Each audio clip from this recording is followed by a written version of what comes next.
The storm had been raging for 3 hours when Daniel Carter heard the sound. At first, he thought it was just another piece of debris hitting his workshop door.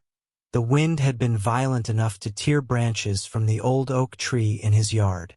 But then it came again. Softer, more deliberate, almost hesitant. Daniel set down the picture frame he'd been repairing. A hobby that kept his hands busy during the long, empty evenings, and walked to the side entrance of his converted barn workshop. The rain was deafening against the metal roof, drowning out almost everything else. He opened the door and froze. A child stood there, drenched to the bone. A boy, maybe 9 or 10 years old, his dark hair plastered to his forehead, his thin jacket doing absolutely nothing to protect him from the November cold. The kid was shaking so hard his teeth were chattering audibly. In his arms, he clutched a backpack that looked like it had been through a war. "Mister," the boy's voice was barely audible over the storm, "I saw your light on. Can I just wait here until the rain stops? I promise I won't touch anything. I can sit in the corner. You won't even know I'm here." Daniel's heart clenched. The boy wasn't asking for help. He was apologizing for existing. "Son, how long have you been out in this?" Daniel asked, kneeling down to the boy's eye level, not caring that the rain was now soaking him too. Since this afternoon, I think. Maybe longer." The boy's lips had a blue tinge that made Daniel's stomach drop. "My stepdad said I had to leave. He said if I came back, he'd call the police on me for trespassing." "Trespassing? In your own home?" The boy shrugged, a gesture far too world-weary for someone his age. "He said it's not my home anymore. Not since Mom died last month. He said he only tolerated me because of her, and now there's no reason to keep pretending." Daniel felt rage bloom in his chest, hot and fierce, but he pushed it down. This child didn't need his anger right now. He needed warmth, safety, and someone to tell him that the world wasn't entirely made of monsters. "What's your name?" Daniel asked gently.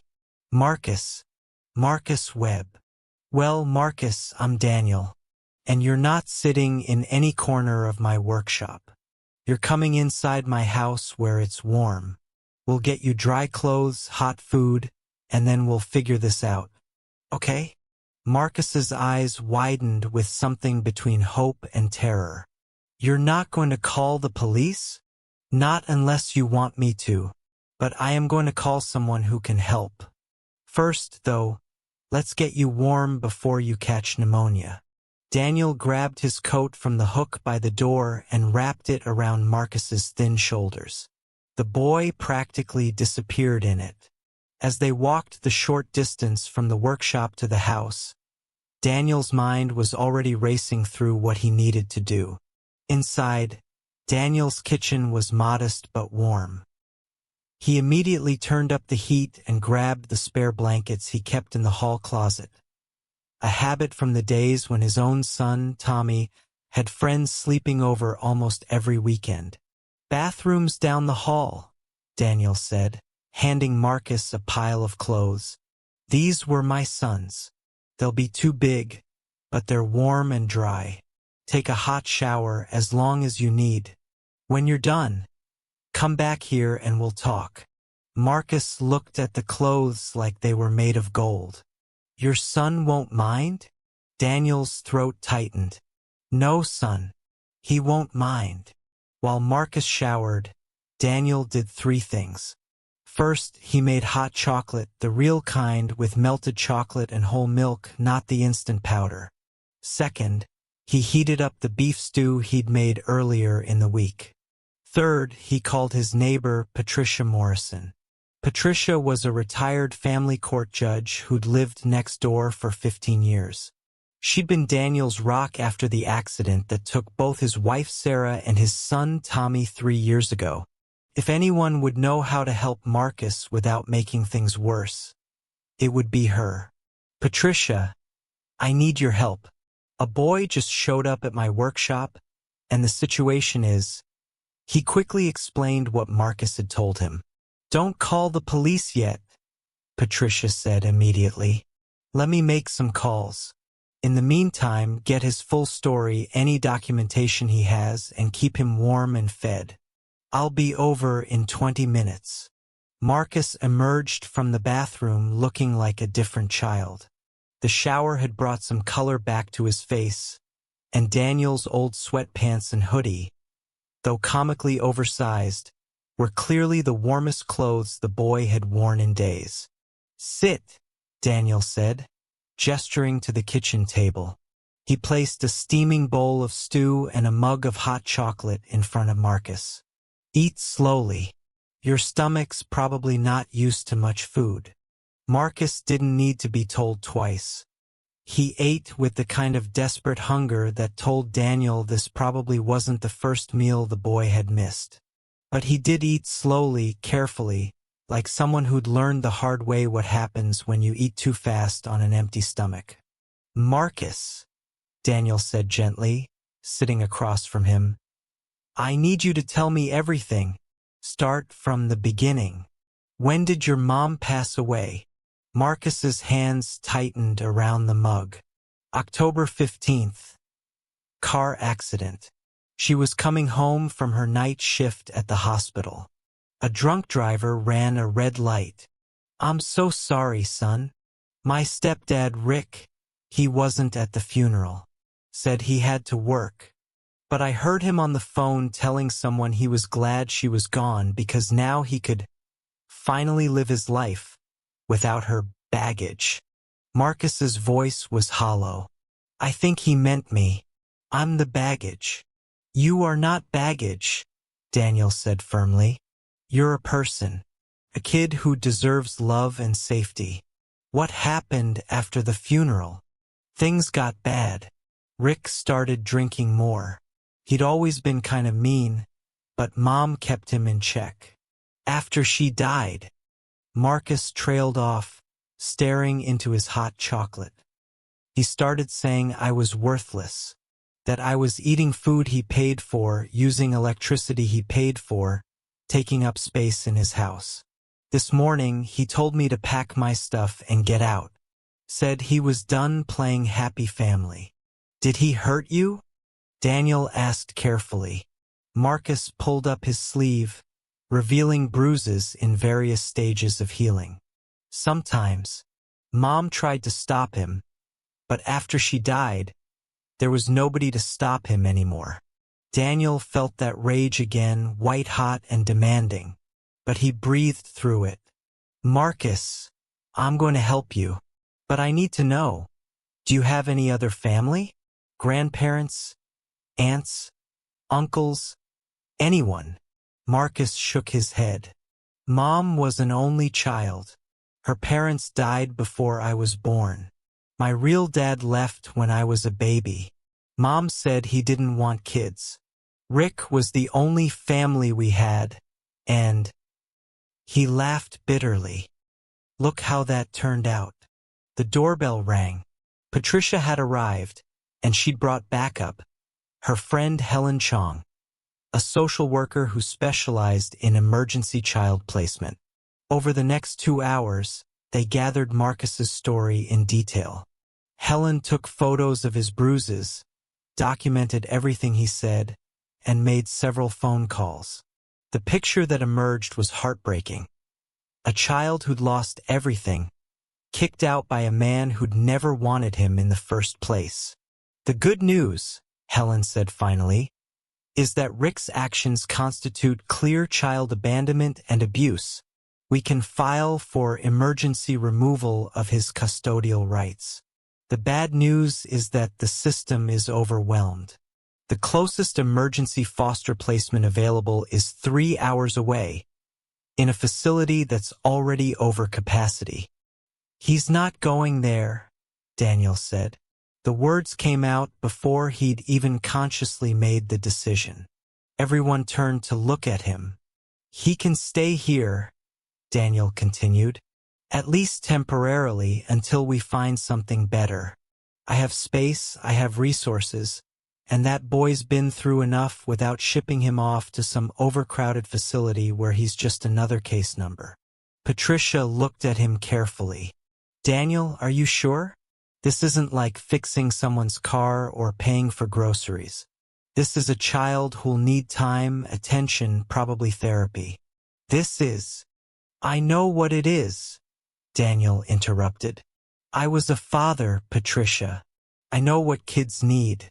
And right now, what Marcus needs is to not spend another night feeling unwanted.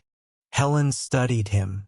Mr. Carter, I appreciate the offer, but there are procedures, background checks, home studies, training requirements. Then start them.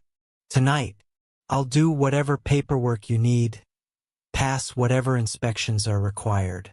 But that boy is not going back out into the cold, and he's not going somewhere he'll just be a number. Not if I can help it. Marcus, who'd been silent through all this, spoke up quietly. Why would you do this? You don't even know me. Daniel looked at the boy, at his two old eyes and defensive posture, at the way he held himself like he was expecting the next blow to fall any second. Because 3 years ago, I lost my son, Daniel said softly. Tommy was 12.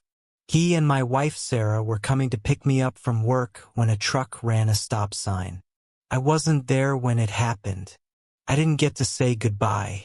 For 3 years, I've been living in this house that's too big, working in that workshop to keep my hands busy, existing but not really living. He paused, his voice thick. I can't bring Tommy back. I can't fix what happened to your mom. But I can make sure you're not alone. I can make sure you have a warm bed and hot meals and someone who gives a damn whether you're safe. Sometimes that's all we can do. Show up for the people who need us, even if they're strangers. Marcus's eyes filled with tears. I don't want to be someone's charity case. You're not, Daniel said firmly. You'd be doing me a favor. This house has been too quiet for too long. And maybe we both need someone to show up for. Patricia wiped her eyes. Well, Helen, can we make this work? Helen looked at her tablet, making calculations. If Judge Morrison can expedite the emergency placement approval, and if Mr. Carter passes the preliminary background check, which I'm confident he will, given his standing in the community, we could have temporary custody arranged by tomorrow afternoon. It's highly irregular, but these are irregular circumstances, Patricia finished. Let me make some calls. By midnight, the paperwork was in motion. Marcus would stay with Daniel under Patricia's supervision for the next 72 hours while the emergency placement was finalized. Helen would return in the morning to begin the formal assessment process. Daniel made up the guest room, Tommy's old room. He'd kept it essentially unchanged, unable to pack away his son's things but unable to look at them too often either. Now he pulled fresh sheets onto the bed and set out clean towels. This was Tommy's room, Daniel said as Marcus stood in the doorway, still looking uncertain about all of this. You can change anything you want. Move things around, put up different posters, whatever makes it feel like yours. Marcus walked in slowly, taking in the model airplanes hanging from the ceiling, the bookshelf full of fantasy novels, the desk with a lamp shaped like a rocket ship. Was he cool? Marcus asked quietly. Your son. Daniel smiled, the first genuine smile he'd felt in days. He was the coolest. He wanted to be an aerospace engineer. Built those planes himself. Read 3 books a week. Made terrible jokes that only he thought were funny. His voice caught. He would have liked you, I think. You've got that same quiet strength he had. I'm not strong, Marcus said. Strong people don't end up homeless. Strong people survive things that should break them, Daniel corrected. You walked through a storm to find safety. You asked for help when you needed it. That takes more strength than you know. Marcus sat on the bed, running his hand over the blue comforter. What if Rick comes looking for me? What if he tries to take me back? He won't. And if he tries, he'll have to go through me, Patricia, Helen, and probably half the neighborhood. You're safe here, Marcus. I promise. That night, Daniel checked on Marcus 3 times. The first time, the boy was still awake, staring at the ceiling. The second time, he'd fallen asleep clutching his backpack like it might disappear. The third time, deep in the night, Daniel found Marcus having a nightmare. No, please. I'll be quiet. I promise. Please don't. Marcus was thrashing in his sleep. Marcus, wake up. You're safe. Wake up, son. Daniel gently touched his shoulder. Marcus jerked awake, wild-eyed and breathing hard. For a moment, he didn't seem to recognize where he was. Then his eyes focused on Daniel, and the panic subsided slightly. Sorry, Marcus gasped. Sorry, I didn't mean to. You have nothing to apologize for, Daniel said firmly. He sat on the edge of the bed. Bad dreams. Marcus nodded, pulling his knees to his chest. Want to talk about it? It was Rick. He found me and he was so angry, and Marcus's breath hitched. He's not coming here, Daniel said. And even if he tried, I wouldn't let him near you. You're under my protection now. Do you understand that?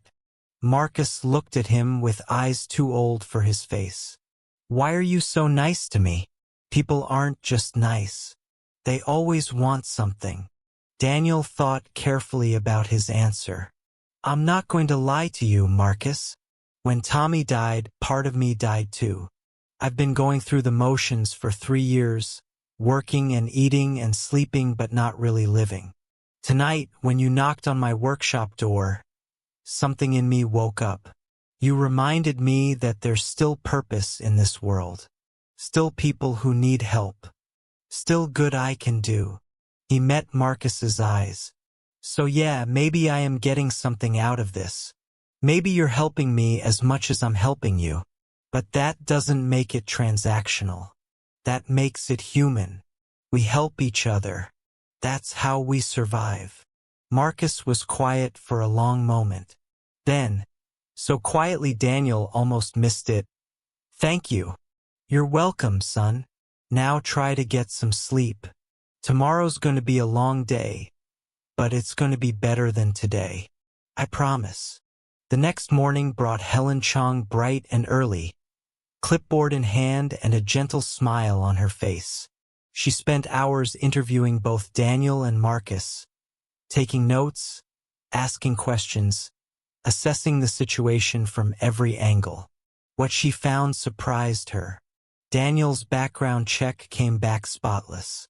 More than spotless, it showed a man who'd been quietly helping his community for years. The mechanic at the corner garage talked about how Daniel fixed cars for single parents at cost.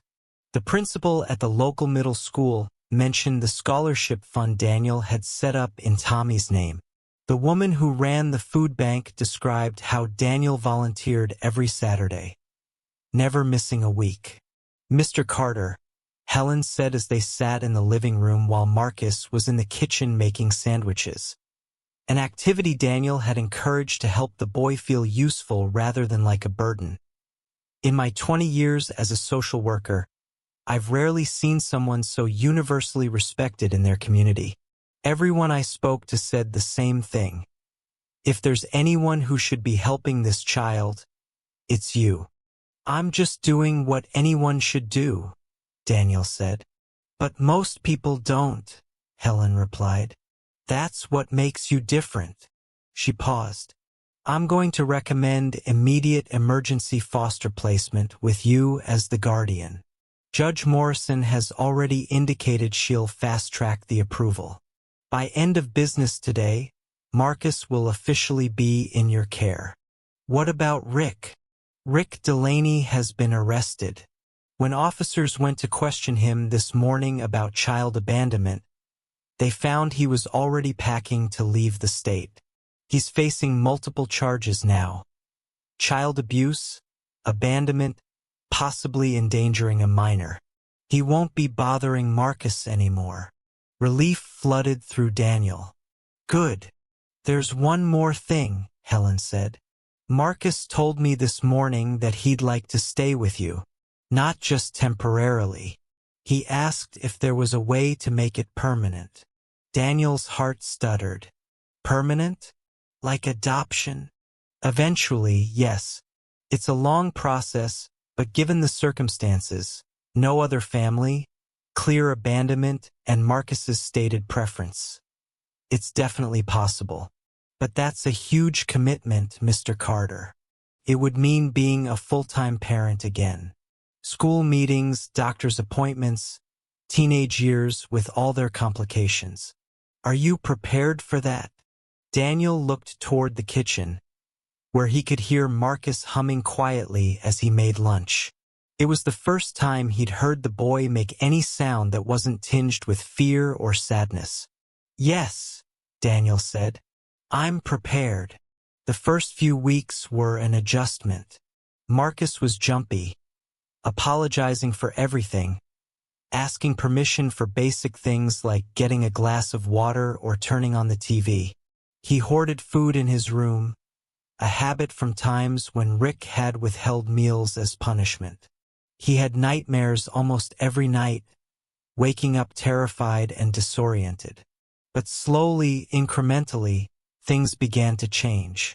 Daniel enrolled Marcus in therapy with Dr. Lisa Henderson, a trauma specialist who worked with children. At first, Marcus was resistant, insisting he was fine.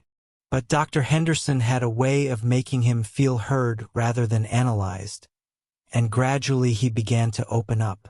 School was harder. Marcus had missed a lot of classes in the chaotic weeks after his mother's death, and he was behind in almost every subject. Daniel hired a tutor, but more importantly, he sat with Marcus every evening, helping with homework, celebrating small victories, and making it clear that grades mattered less than effort. I'm stupid, Marcus said one night, frustrated with a math problem he couldn't solve. You're not stupid, Daniel corrected firmly. You're learning. There's a difference. Tommy struggled with math too. We worked through it together and eventually it clicked. Give yourself time. What if I never catch up? What if I'm too far behind? Then we'll work together until you do catch up. I'm not going anywhere, Marcus. Neither is the homework, unfortunately. He smiled. But we'll figure it out. That's what families do. The word family made Marcus look up sharply. Is that what we are? A family? Daniel chose his words carefully. I think we're becoming one. Family isn't just about blood or paperwork. It's about showing up for each other. About being there on the hard days and the good ones. What do you think?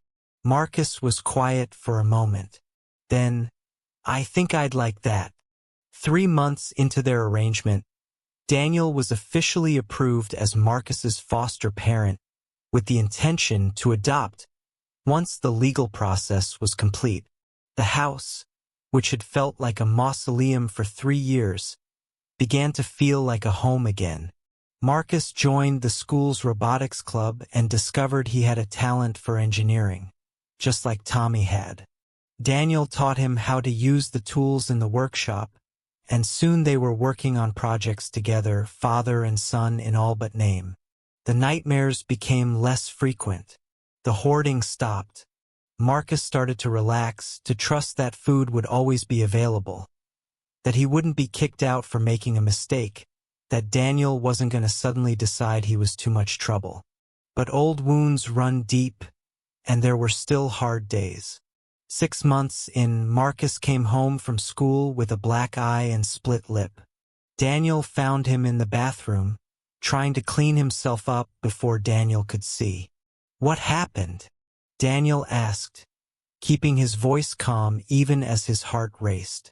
"Nothing. I'm fine." "Marcus, what happened?" The boy's shoulders sagged. "Some kids at school.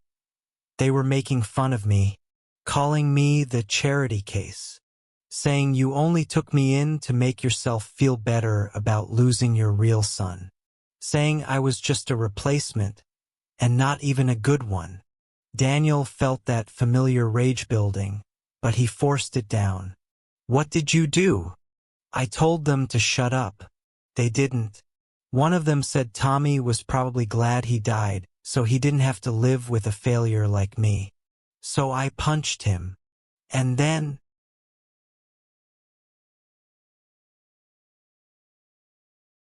his friends jumped in and I fought back.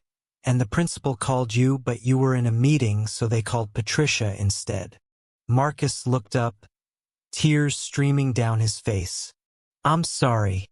I know fighting is wrong. I know I'm probably going to get suspended. I know I screwed up. Are you going to send me back?" "Send you back?" Daniel was genuinely shocked. "Marcus, why would I?" "Because I'm trouble. Because I got in a fight.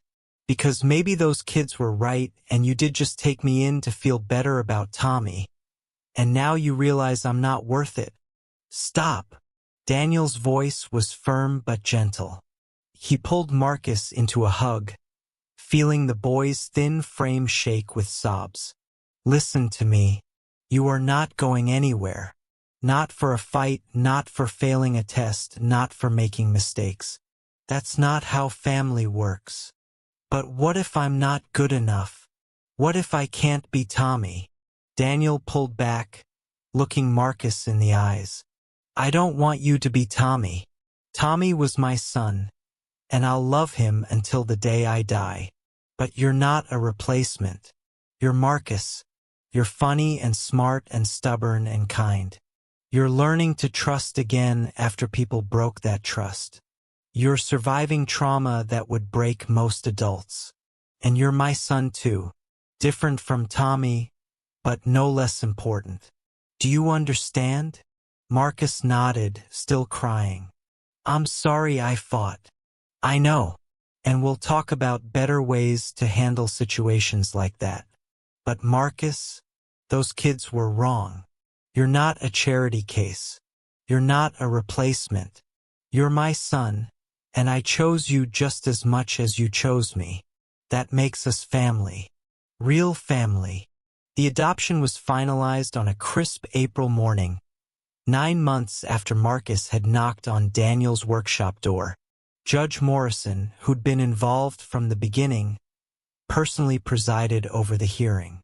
"This court has reviewed the case thoroughly," she said, though everyone present could see the tears in her eyes. "The transformation we've witnessed in both Marcus Webb and Daniel Carter has been remarkable. A child who'd lost everything found not just shelter, but a home. A man who'd lost his way found not just purpose, but family." She looked at Marcus, who sat between Daniel and Patricia, wearing the new suit Daniel had bought for the occasion. "Marcus, do you understand what adoption means?" "Yes, ma'am. It means Mr. Carter. It means Dad becomes my father officially. It means I'm Marcus Carter, and nobody can take me away from my family. And is that what you want? More than anything." Judge Morrison turned to Daniel. "Mr. Carter, do you understand the permanent, lifelong commitment you're making?" "I do, Your Honor, and I'm honored to make it. Then by the power vested in me by the state, I hereby grant the petition for adoption. Marcus Webb is now legally Marcus Carter, with all the rights and responsibilities thereof. Congratulations to the new Carter family." The courtroom, packed with neighbors, teachers, Dr. Henderson, Helen Chong, and dozens of people whose lives had been touched by either Daniel or Marcus erupted in applause. Patricia was crying. Helen was crying. Even the court reporter was wiping her eyes. But Daniel was focused on Marcus, who'd thrown his arms around Daniel's waist and was holding on like he'd never let go. "You're stuck with me now," Marcus said, his voice muffled against Daniel's suit jacket. "Best decision I ever made," Daniel replied, his voice thick. "Welcome home, son." That evening they had a celebration at the house. Not a big party. Marcus still wasn't comfortable with crowds, but an intimate gathering of the people who'd made this possible. Patricia and Helen, Dr. Henderson, Marcus's favorite teacher Mrs. Rodriguez, and a few close neighbors. As Daniel watched Marcus laugh at something Patricia said, as he saw the boy reach for a cookie without first asking permission, as he noticed how Marcus had finally stopped looking over his shoulder expecting something bad to happen, he felt something he hadn't felt in 3 years. Peace. Not the absence of pain. He still missed Sarah and Tommy every day, but a sense that life could move forward. That love wasn't a finite resource that ran out when tragedy struck. That family could be built, not just born. Later that night, after everyone had gone home and Marcus had gone to bed, Daniel sat in the workshop, the place where it had all started. The storm had long since passed, but he could still remember that moment when he'd opened the door to find a frightened child asking for the bare minimum of shelter. He thought about how easy it would have been to say no, to call the authorities and wash his hands of the situation, to decide it wasn't his problem.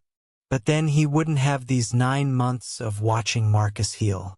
He wouldn't have morning conversations over breakfast, or homework struggles that ended in breakthroughs, or the quiet contentment of having someone to care for again. He wouldn't have a son who called him Dad and meant it. His phone buzzed. A text from Marcus, who was supposed to be asleep. "Dad, can you check my room? I thought I heard something." Daniel smiled.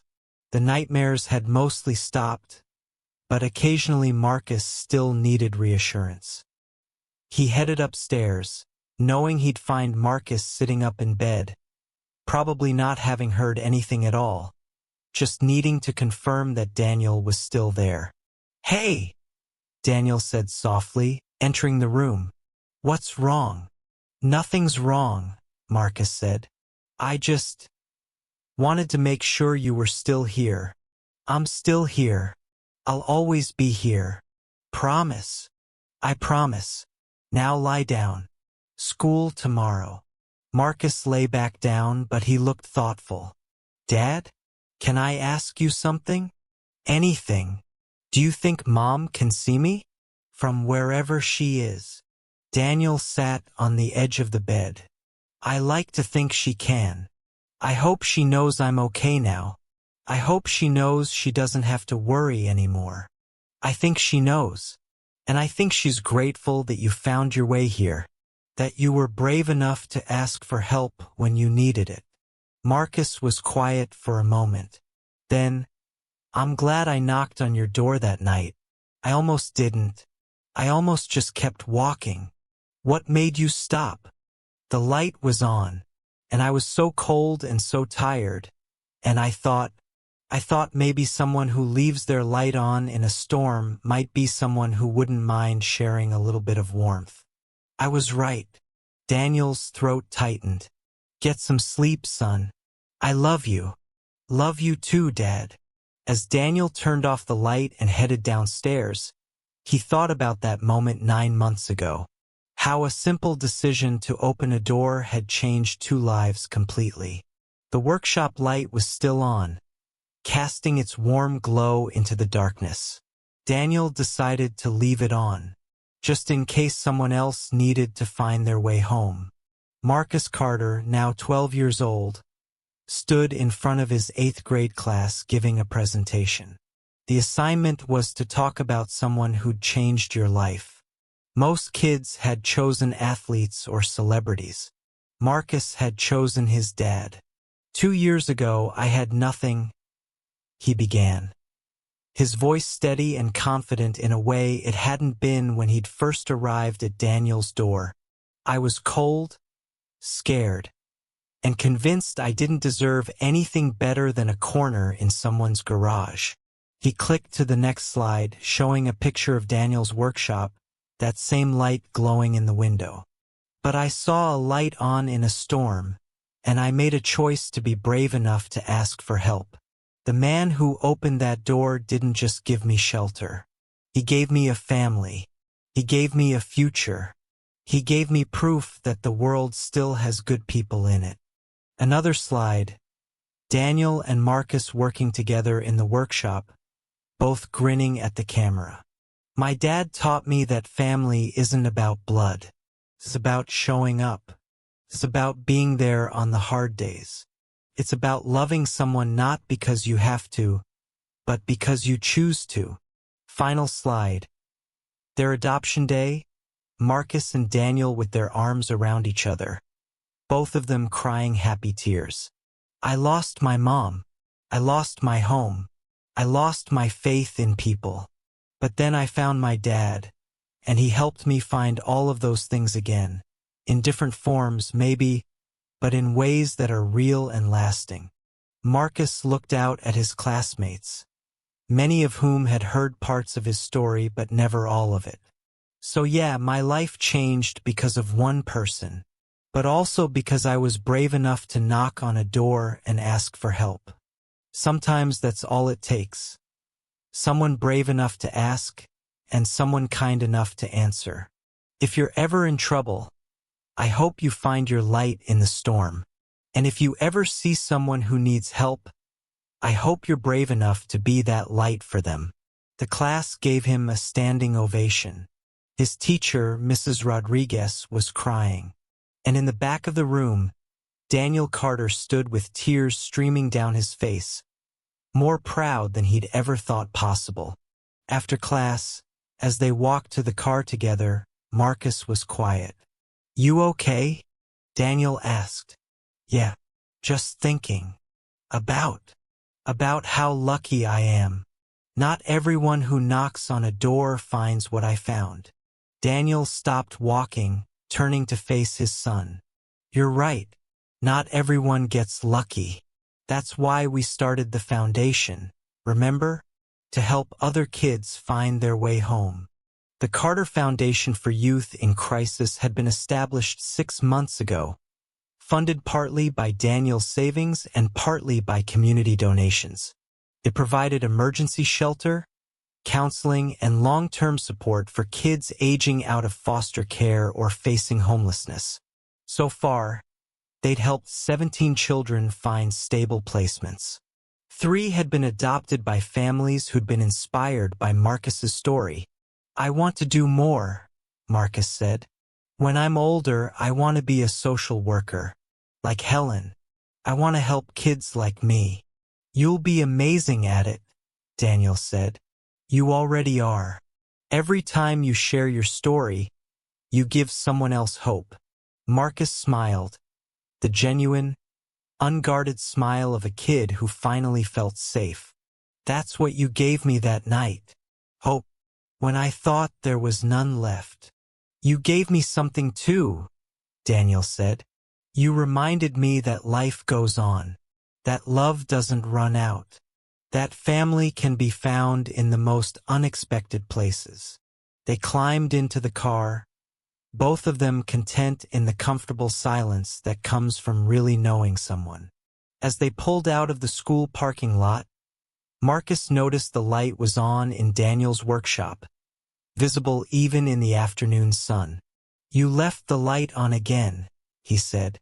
"I know," Daniel replied. "I always do now, just in case. Just in case someone needs to find their way home?" "Exactly." Marcus nodded, understanding, because he'd been that someone once. And now, thanks to a man who'd left his light on in a storm, he was home. Really, truly home. And he'd never take that for granted again.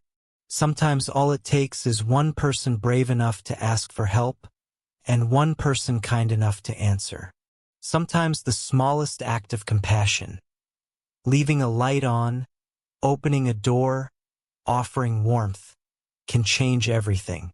We all have the power to be that light for someone else. The question is, will we?